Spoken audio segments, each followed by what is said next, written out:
Tumang wara-wara lurah ngarane ngajurit gong maguru gongso tetekaya butul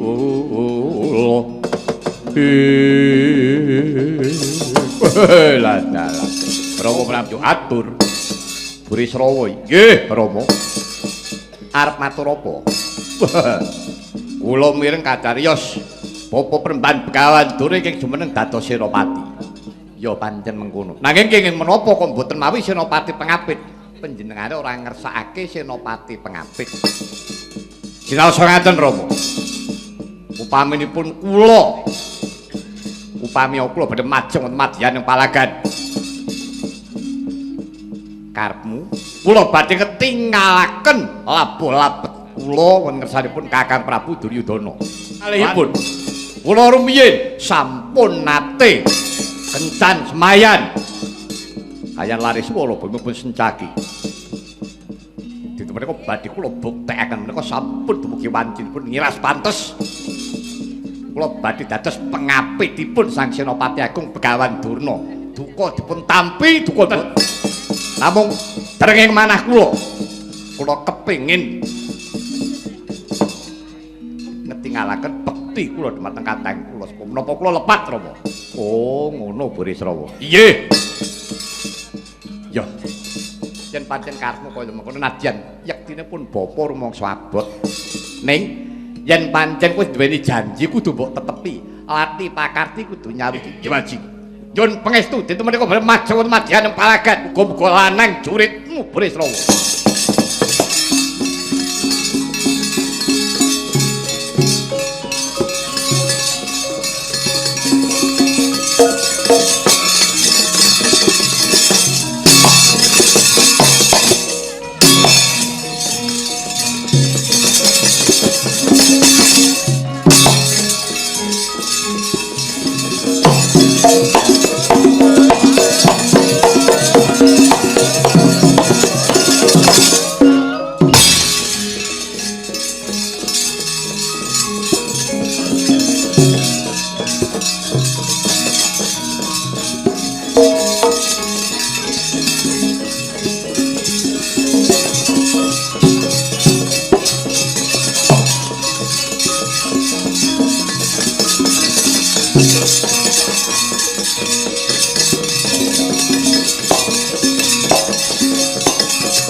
Sancut mergo tumanjing samudra tulya dreng wiraganya banyu sumaput wentis melkangganira sumingep nampegi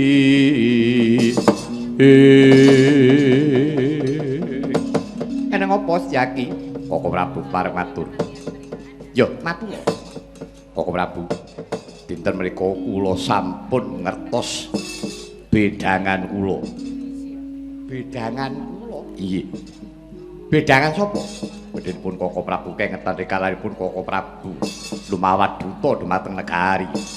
Ngestina rumiyin kula para kaliyan Kakang Burisrawa ing mangka sampun ngedalaken prastya tempuking Baratayuda kedah andhanyuda mila dinten menika nyuwun pangestu badhe kula tandhangi kridhanipun Kakang Burisrawa badhe kula tetepi prastya kula rikala semanten.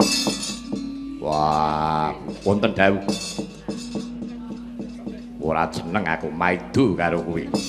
Yen kowe arep tanding karo Burisrawa, gedhe Burisrawa, gagah Burisrawa, rasa Burisrawa. Kowe kena tanding karo Burisrawa yen nganti gawe wirang aja takon dosa kowe. Kowe kena tanding karo Burisrawa yen kowe tak teter kastian tak teter kekuatan kowe kuat tak lilani keparingipun kuat kowe ngangkat godho rujak polo yen kowe kuat ngangkat Batur Jakpulu kowe tandinga karo Burisrawa.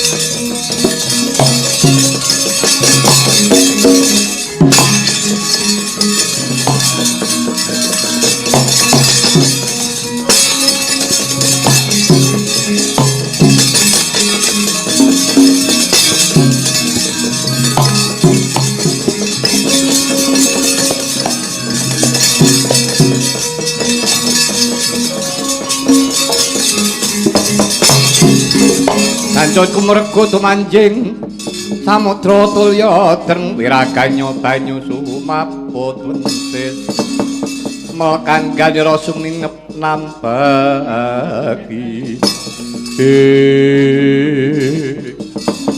Wah bungki aku Kang Mas Kulatna iki Batur Jakpulu. Ayo angkaten. Yen kowe kuat tak rilani dadi senopati. Yen ora kuat aja takon dosa Batur Jakpulu keprukin asmu. Wong arep perang urung ngantek temandang kok wis ketir-ketir ya kok. Lah iya. Jan. Lah aku urung perang kok ya wis sayah. Wong ngangkat semono gedene karo wonge kok diangkat gedhe sing diangkat. Pripun Den? Kira-kira nek ora kuat tenan ya wis rasa. Pun golek selamat ora tak angkate kowe kuat tenan iki platur mriksani.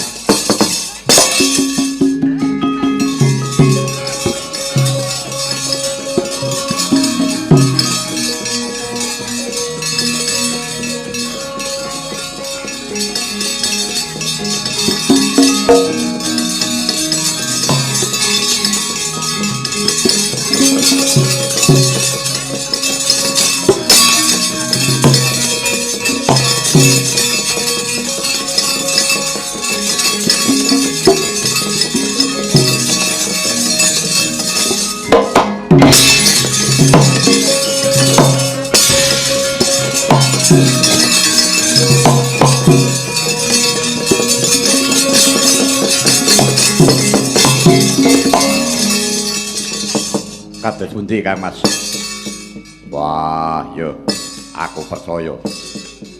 Nadyan to kowe cilik, kowe duwene karusan. Mula pantes patut yen kowe jenengmu Bima Kunting. Jalaran kowe kuwi ya duwene karusan. Piye? Rekap itu paduka Kampas Jodipati. Tandhawana Burisrawa nek gawe wirang tak jur dewi. Piye ngistaken dawuh paduka Kang Mas nyuwun pangestu.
Sumbar lindu bumi gunjing maluda guntur ketuk umuk kang dolane di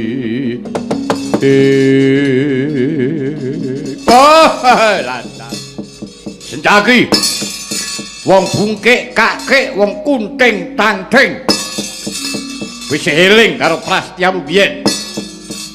Menungso kekamban bedahan cangkem. Aku ora bakal lali kan prasetyaku rikala semono. Wah. Iya.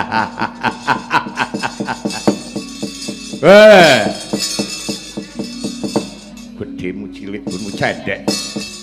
Ngrangsa omong tekan cangklaan. Arep netepi prasetyamu rikala semono. Ayo. Anda yuda karo aku. Bagus. Besok wani, saiki wani. Wani tenan, wedene apa-apa. Serampat ilang nyawamu kowe.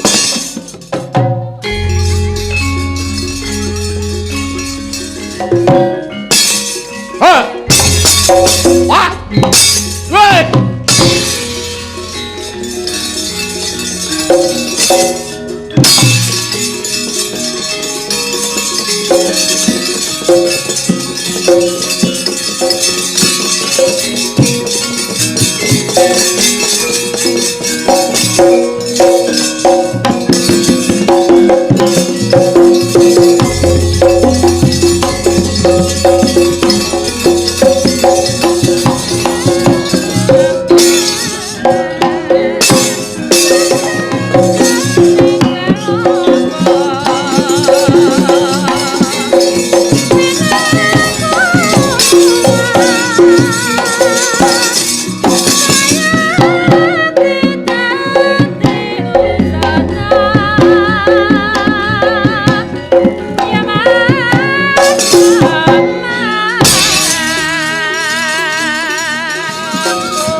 Ayo arep budi apa ya?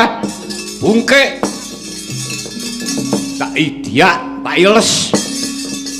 Ora iso obah kowe. Aduh. Aku tang patenono wae. Gure Sura timbangan. Ora pateni nggo apa? Wah, ngingu. Senopatimu sak piye? Ngakumu jare katik kanthi karo Prabu Kresna. Tidak meguru ndi buktine? Karo aku ora menang. Kowe ngentenono wektumu sing becik. Dina iki mut ya.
Timbalan iki ada Koko Prabu. Sak suwene peperangan mau bengi. Pun Kakang durung weruh tandang kridami. Apa kira-kira jroning Bratayuda iki Siak Wagang bakal ngerampungake jejeban kasatriyan?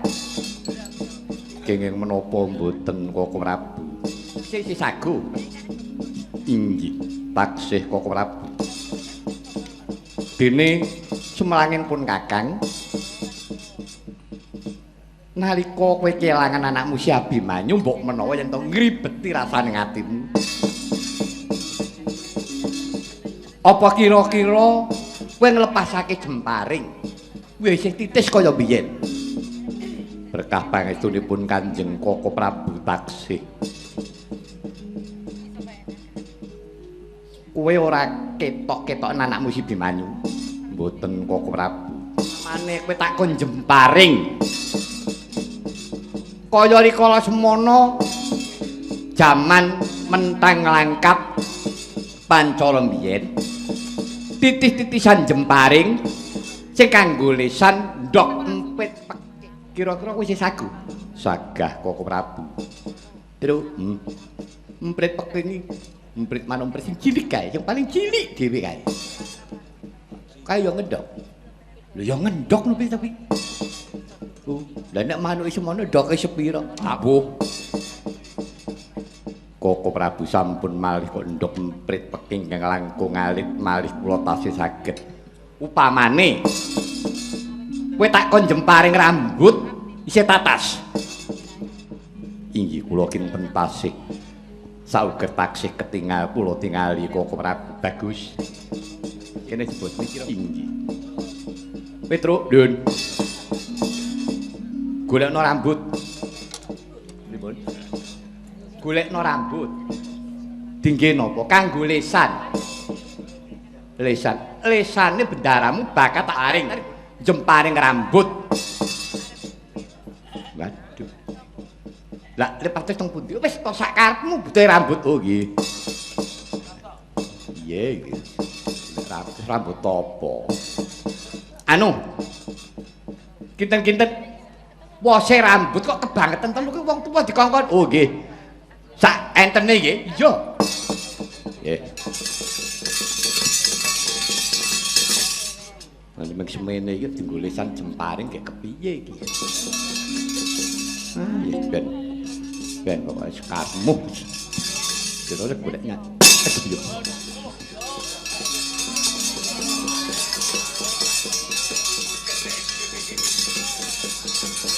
Wis entuk pun. Endi? Lah niki.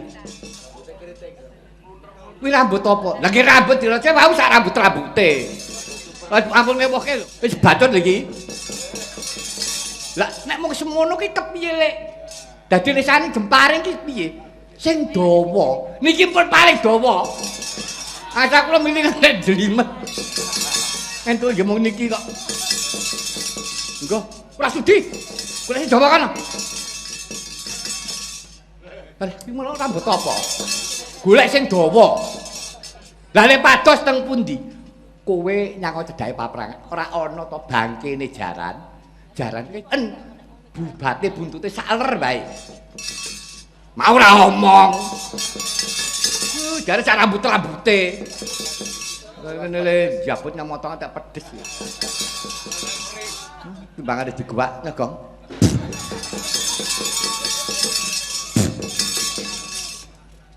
Apa truk mau truk?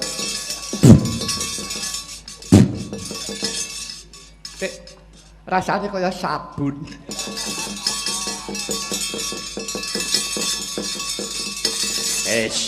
Niki pripun? Nah, yo. Wis kene. Nah, iki rak jenenge rambut buntut jaran ku. Mbok sak tekem ngono, Truk, serahke gendon nggo kosok rebab. Kosok rebab. Ayo sisan. Ya wis. Dan apa wonten dawuh. Saiki tak pentangi. Iki rambut jaran iki. Tamakno pusakamu jemparing kudu tatas sendika Koko Prabu.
Carita kaya ta mangkono iki Narendra Dwarawati menteng wujuding rambut bubat buntuting risaksana jroning mangke sang Arjuna sigra amenteng gendhewa pusaka jemparing yektine sang Prabu Kresna gawe karti santeka nedya mbiyantu ingkang arayi Raden Arya Setyaki ingkang wis katingkes dening sang Burisrawa yektine jatine lesan ponang rambuting jaran ing mriku kalesaken astanira nenggih sang Burisrawa ingkang sajuga pedhot padha sakala njrit anjala sang Burisrawa.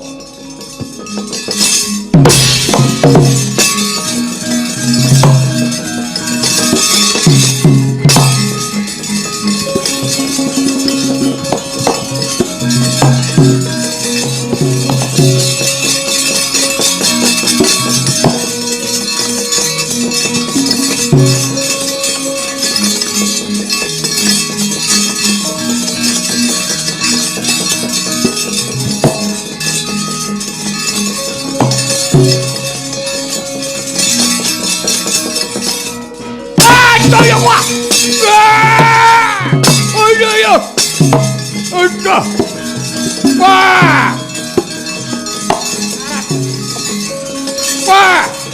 Citreng janji! Berdoa citreng janji! Wah!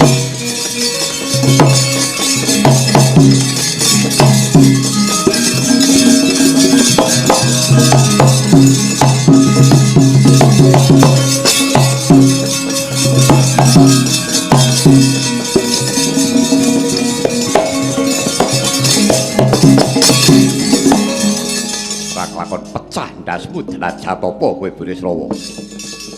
marepet macio-cio kene ora sepirwa kadigdayan ketitan pusakaku godo si kuning sigar merapat derajat apa iki wong sekti tanpa ajung teguh tanpa guru najar mbok idak mbok les nanging nyatane aku isih bisa budi iso namakake pusaka ayo sambat-sambat terbudi-budi yo Koko Prabu yaki kula wong ki mbok eling marang labuh beting liyan rumangsamu kowe iki menangan ngono to ya kowe digdaya ngono to kok ngono kok sumbar sewengi ra ngasut lho oh alah den kowe sumbar kaya ngono kok ora isin ora coba sing biyantu ki sapa sing ngreka daya pun kakang sing ngremang-remangi kowe kuwi Kang Masmu Janaka sing duwe reka daya aku kuwi angbara kowe matur nuwun kok muni sekti tanpa aji teguh tanpa meguru tekmu meguru karo sapa rina wengi kowe ya mung nderek karo aku meguru melek ora tau meguru semengkir kono di sini